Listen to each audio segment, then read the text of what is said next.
I'm going down the Pinterest rabbit hole trying to figure out a design or theme or style for my wedding, and I'm lost. I'm lost and I don't know how to do it. Help me. Hi, I'm Michelle Martinez, and I am a wedding planner. I've been planning weddings and events for over 20 years. I am also the creator and host of the Big Wedding Planning Podcast. It's my baby. I love it, and you'll love it too. So if you haven't listened, you should definitely head over to your favorite podcast player, subscribe, and listen to one of the over 280 episodes and counting of content there, all about planning a wedding for anyone involved in planning a wedding. So that should be you.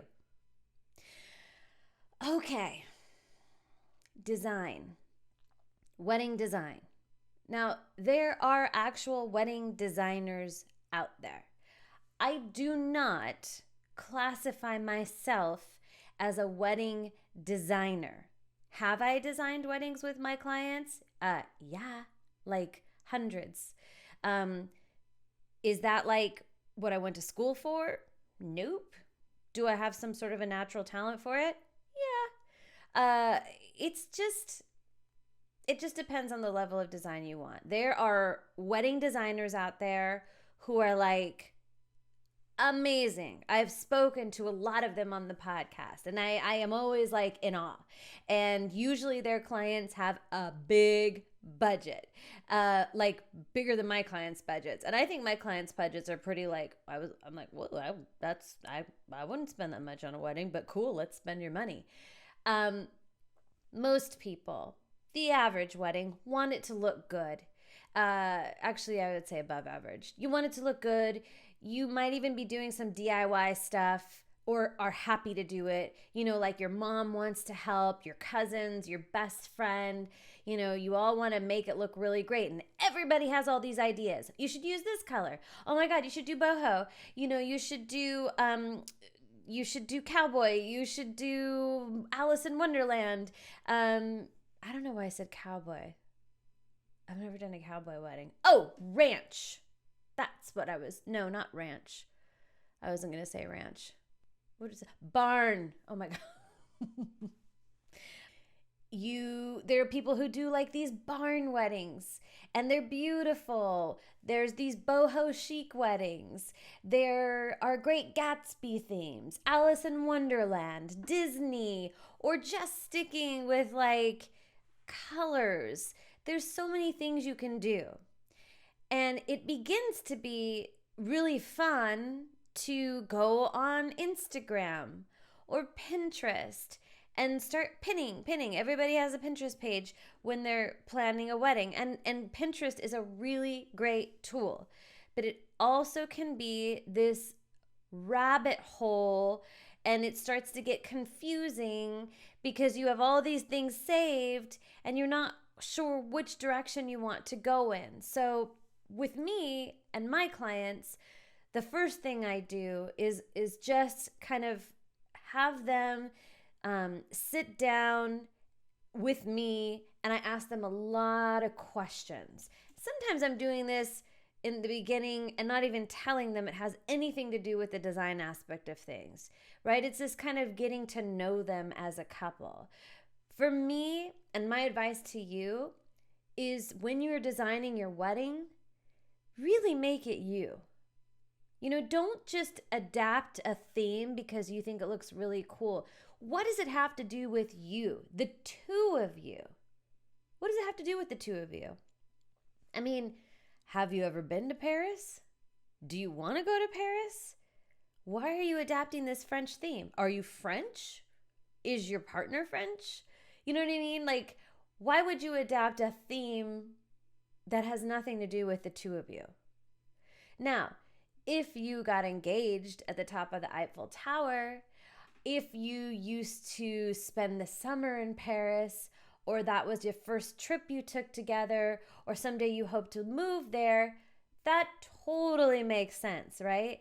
So that's just an example of like making the design, the look and feel of your wedding about the two of you.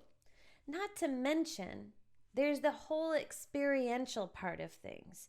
Can you go beyond visuals, right? Can you make your wedding interactive?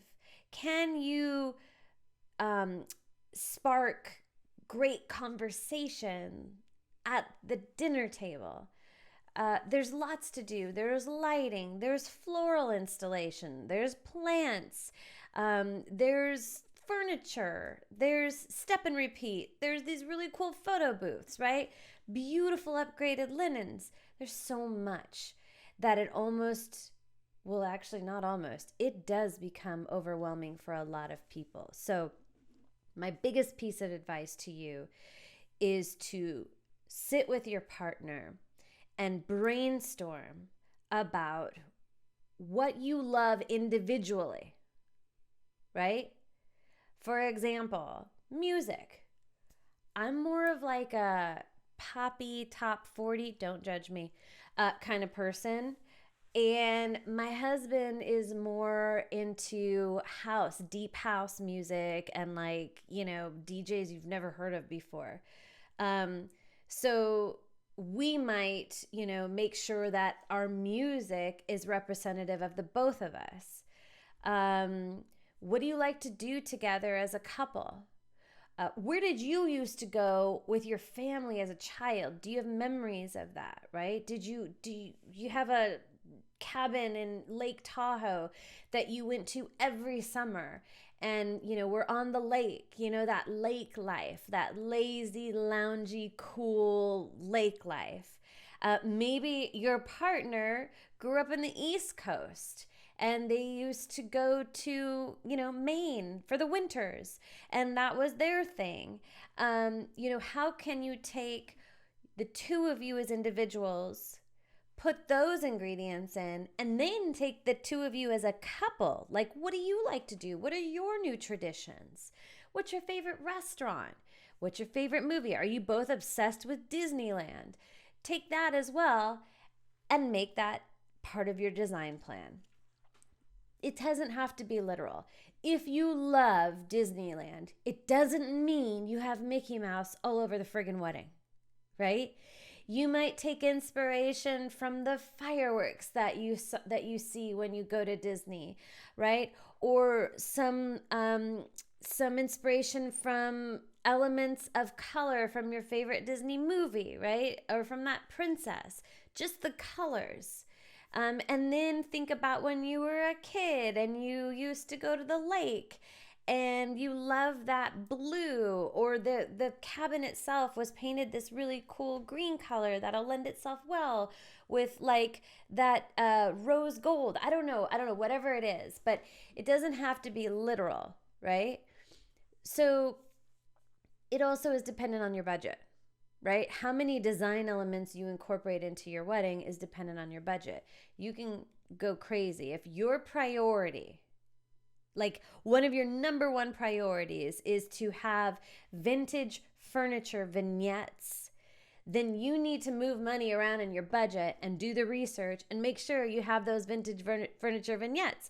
And maybe even like your great grandfather, you had this really cool trunk that he packed all his stuff in when he was at war, and that made it down to his son, and then his son passed it on to your father, and then now it's in your house. Like, take that thing out of the attic and bring it to the wedding and put it out as decor items. That is so amazing. I've had clients do that. There's a story behind it, right? Somebody sits down at this really cool couch, and then there's this really old trunk with, maybe a piece of fabric over it and a floral piece, and it's serving as a coffee table. And they're like, that's so cool. And you're like, that was my great grandfather's. He was in the war, whatever it is. And then you've got this really cool, discussion piece. So it's also not only adding to the visual, but the experiential part of things. It's sparking conversation. It's remembering your heritage of your family. There's so many things you can do. But my biggest piece of advice is don't stray away from who you are as individuals and who you are as a couple. and you cannot go wrong. You cannot go wrong. Somebody's going to walk into the wedding and be like, oh my God, look at, there's an owl over there. I see an owl over there. That is so Michelle. That's her favorite animal. You know, she loves owls. That is so friggin' cute. That's my biggest piece of advice. And if you want a little more instruction or assistance or help with this aspect of wedding planning, I've got something for you. The Big Wedding Planning Masterclass. It is a digital course that I created with my friend Christy, who is also a wedding planner, and it is everything you need to know about planning your wedding. So there's a big, whole library, chapters 1 through 3, A to Z from wedding planning.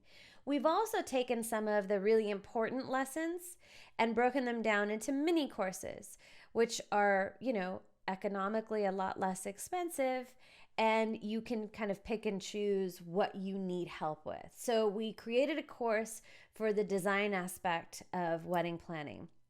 It includes a really great instructional video that takes you through the design process of turning the kind of Pinterest exciting ideas into reality. How do you go from what you're seeing on Pinterest and taking it to your wedding day and actually implementing it in like an easy to digest way?